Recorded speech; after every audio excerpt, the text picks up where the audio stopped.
proven strategies to be more effective in life, to have more vitality, to own pressure, to be more effective at whatever it is you might be doing.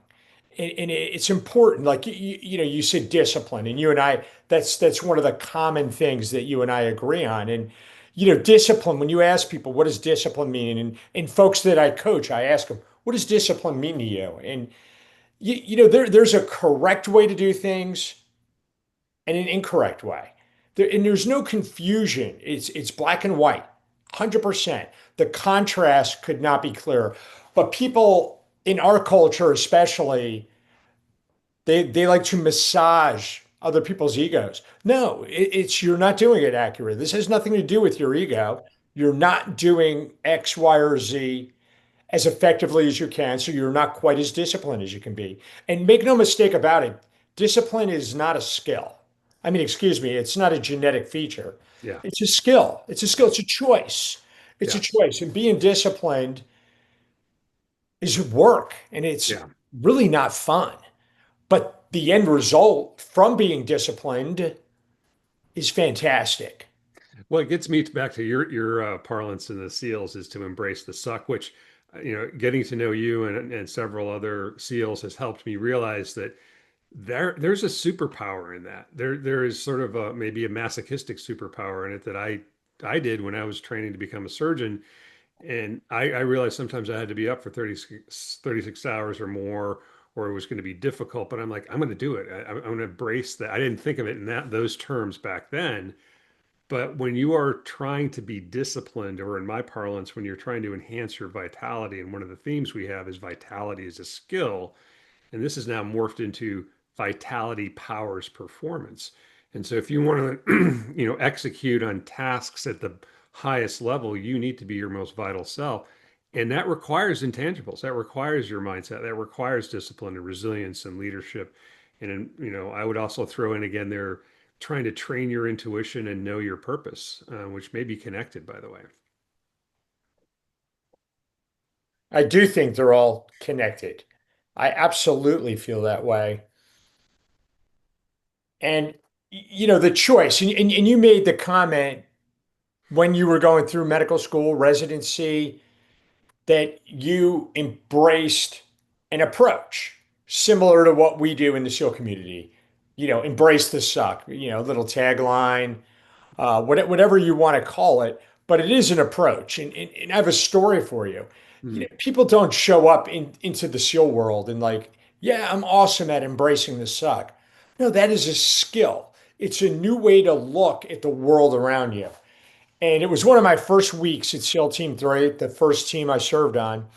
And every morning we would do something physical, running, swimming, an obstacle course. We would do what's called a monster mash, which is essentially a modified triathlon. And these things were challenging and they were competitions. And they were fun, but they were arduous and difficult. And this one day in particular, we were scheduled to do a 6 mile run, and it was a race. And I was all ready. I hydrated at home. About 6:30, I drive into work, and I go into the front door into what's called our quarterdeck. And the quarterdeck of a naval command is like the foyer. And there's a desk there. There's somebody in their whites that's waiting for anybody, any visitor that may come in, and they'll assist them. They're also somewhat, to a certain extent, guarding the building, but not really. And I walked in this day ready to do the 6 mile timed run, and there was a sign on the door that said, "All SEALs report to the beach with your mask and fins and swim buddy." And typically, when we do something somewhat arduous or dangerous in the water, we do it with somebody else for safety purposes.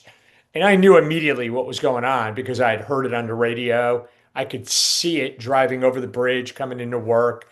And I went and got my mask and fins and found my swim buddy and walked out to the beach. And we were confronted with the largest waves San Diego had seen in decades. 20 to 25 foot faces, walls coming at us. And our task for the day, rather than being a 6 mile run, was to swim through the waves out to a small boat, report our swim pair number, and then swim back. The waves were so large, the foam on top was about 3 or 4 feet thick. And the purpose of us doing this drill was predominantly to change how we looked at challenging things. It was to train us, inculcate us, to build up a new perception over challenges. And that certainly was a challenge. See, now that's awesome. So when you say that, instead of not it's not even embracing the suck, it's embracing the 20-foot wall of water. Okay. And normally you would say, okay, this is dangerous, this is not right. But obviously, you guys are elite swimmers. You have a swim buddy, you have safety things around, and you are getting to the point where you can do that. In the parlance of surgical training, it's like, can you be up for 24 or 36 hours and still operate on somebody? Can you execute it at an elite level despite the fact that you have been physically and mentally beat up in the ER or the OR for so long? And we didn't think of it as that in those terms. And it was also in the context of a team. And, I did some of my training in downtown Detroit, and it was really, really vigorous. Every third night on call, sometimes 24, 36, 48 hours without sleep. But we had two or three buddies with us, and they would come alongside and say, look, I'll cover the ER, you got to go to the OR. Or you had to go do a case. I had to do a surgery one time when I had been up literally without sleep for 36 straight hours. But I knew that I had to bring whatever possible skill and stamina I had to that particular procedure, despite the fact that I had not slept at all.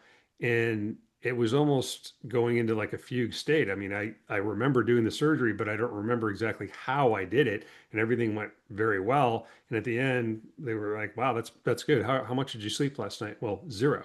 I haven't slept in 36 straight hours.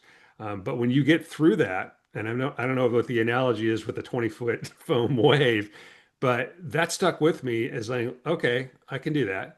I don't want to do that. I don't think that's particularly great. And now the surgical training has changed. But I went back to that time over and over and over again later in my career, and I went, wow. Well, I mean, literally I did a spine surgery, and we're going to talk about that. I did a laminectomy, Tom, on a patient with a disc herniation, 36 hours, no sleep.